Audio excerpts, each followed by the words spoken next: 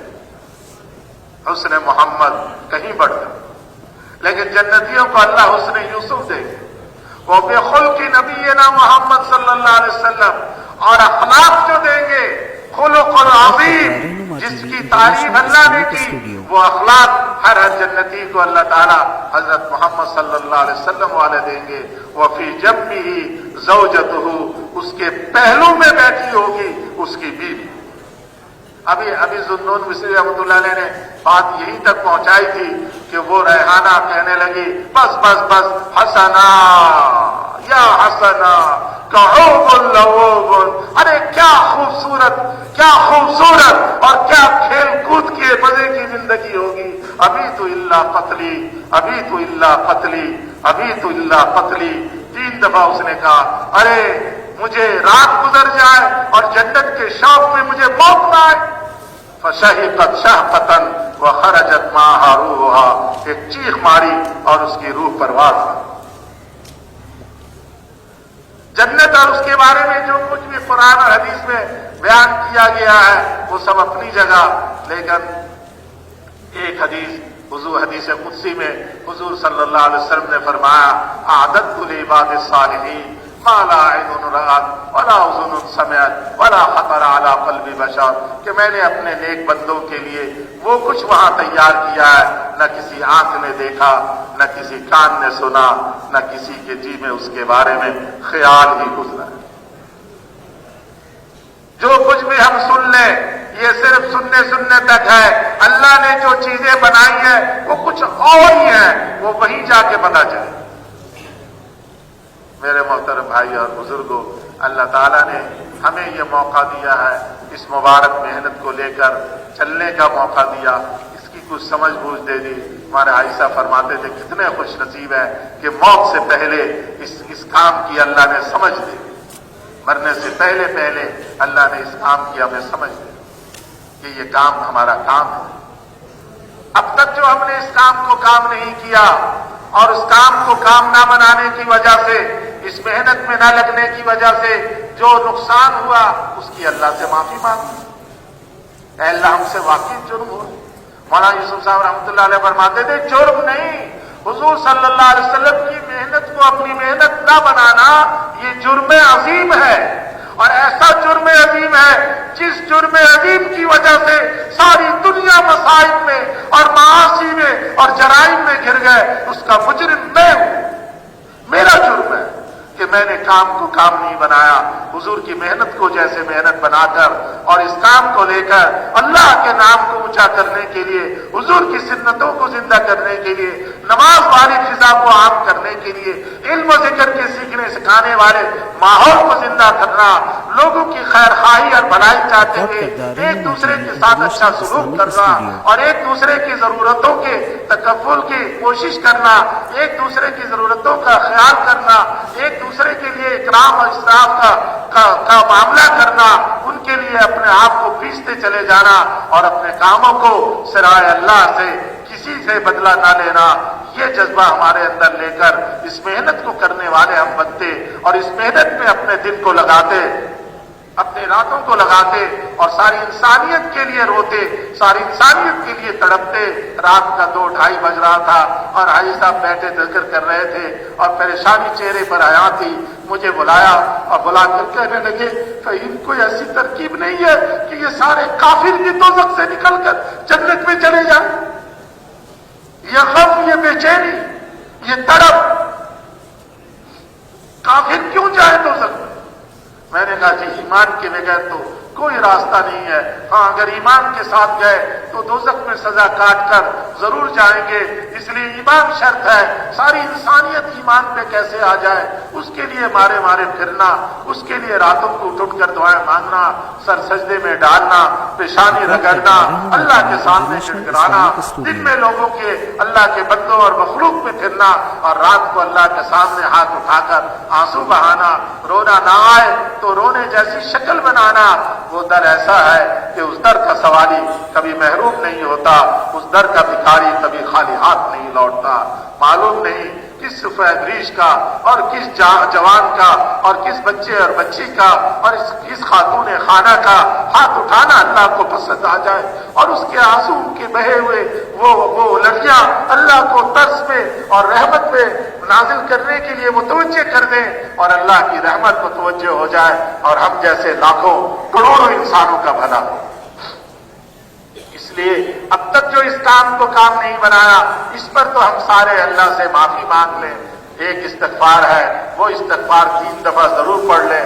ہمارے حاجی عبدالوہاب صاحب رحمۃ اللہ علیہ ضرور اہتمام کرواتے تھے کہ بھائی سارے مجمع سے استغفار کروا لو، 3 دفعہ پڑھ لیں، اور اس نیت سے پڑھے۔ ایک ہے اپنی انفرادی ذاتی غلطیاں، اور ایک ہے کہ اللہ حضور والی اس محنت کی ذمہ داری کو ہم نے اپنی ذمہ داری نہیں سمجھا، ہم تاجر بن کر چلتے رہے، ہم وزیر بن کے چلتے رہے، ہم گورنر بن کے چلتے رہے، ہم صدر بن کے چلتے رہے، ہم زمیندار بن کے چلتے رہے، ہم مزدور بن کے چلتے رہے، ہم خادم بن کے چلتے رہے، ہم باپ بن کر چلتے رہے، ہم سپاہی بن کر چلتے رہے، ہم فوجی بن کر چلتے رہے، لیکن ہم نے امتی بن کر چلنا نہ سیکھا، حضور کے کام کو اپنا کام بنا کر چلنا نہ سیکھا۔ اے اللہ ہم سے یہ غلطی ہو گئی، پوری امت سے یہ غلطی ہو گئی، اے اللہ پوری امت کی طرف سے ہم تجھ سے معافی مانگتے ہیں، پوری امت کو معاف کر دے۔ استغفر اللہ الذی لا الہ الا هو الحی القیوم واتوب الیہ۔ استغفر اللہ الذی لا الہ الا هو الحی القیوم واتوب الیہ۔ استغفر اللہ الذی لا الہ الا هو الحی القیوم واتوب الیہ۔ حدیث پاک میں آتا ہے 3 دفعہ یہ استغفار پڑھ لے، اگر سمندر کے جھاگ جتنے بھی اس کے گناہ ہوں گے اللہ سب معاف کر دے۔ اب 3 دفعہ استغفار کے بعد خوش ہو جائے، اللہ نے پچھلے معاف کر دیے۔ التائب من الذنب کمن لا ذنب له، گناہوں سے توبہ کرنے والا، معافی مانگنے والا وہ ایسا ہے جیسا کہ اس نے گناہ کیا ہی نہیں، اس نے گناہ کیا ہی نہیں۔ اور آئندہ کے لیے عزم کرے، ارادہ کرے کہ اس کام کو کام بنائیں گے۔ کام کو کام بنانے کا مطلب چلے 3 چلے سال 7 مہینے نہیں ہے، کام کو کام بنانے کا مطلب ہے جب جب جو تقاضا آئے گا اس تقاضے پہ اپنے آپ کو پیش کر دیں گے، اہل شورا دیکھیں گے، مشورے والے مشورہ کریں گے، مجھے مناسب سمجھیں گے تو بھیج دیں گے، مناسب نہیں سمجھیں گے تو مقام کے لیے تشکیل کر دیں گے، تو میرے لیے کام کو کام بنانا طے ہو۔ تیار ہے انشاءاللہ اس کے لیے؟ جو تیار ہے وہ ذرا بتلائیں کہ جی ہم نے طے کر لیا کہ اب اس کام کو کام بنائیں گے۔ اب اس کے اعتبار سے نیت ہم نے کر لی، نیت کر لی، تشکیل کے بعد مجھے یاد ہے بھولا نہیں ہو، میں نے کہا تھا بعد میں بتاؤں گا، اگر جس کو چاہیے وہ دعا جو حاجی صاحب نے اس تھانے دار کو بتلایا تھا وہ تشکیل کے بعد بتلاؤں۔ تشکیل کے وقت کوئی نہ اٹھے، بھیا برائے مہربانی چند منٹوں کی تشکیل کرتے ہیں ہمارے مولوی صاحب انشاءاللہ۔ تشکیل کے بعد مختصر سی دعا ہے، وہ دعا ضرور بتلاؤں گا انشاءاللہ، اور اس جوان کو جو حاجی صاحب نے پڑھنے کے لیے کہا تھا اس ملک میں جاتے ہوئے وہ بھی بتلا دوں، اور ایک اور چیز بھی بتلا دوں گا جو حاجی صاحب نے مجھے لے کر کہا تھا کہ سارے یورپ میں بتا کے رہا ہوں۔ جی جو نقد تیار ہے چلے 3 چلے کے لیے اپنی اپنی جگہوں پر کھڑے ہو جائیں، اللہ تعالیٰ قبول فرمائے۔ جی جلدی سے کھڑے ہو جائیں۔ نقد جو اجتماع سے نقد تشریف لے جائیں گے چلے 3 چلے کے، جن کا ابھی ارادہ ہو گیا وہ بھی کھڑے ہو جائیں۔ نقد جی ہر مسجد سے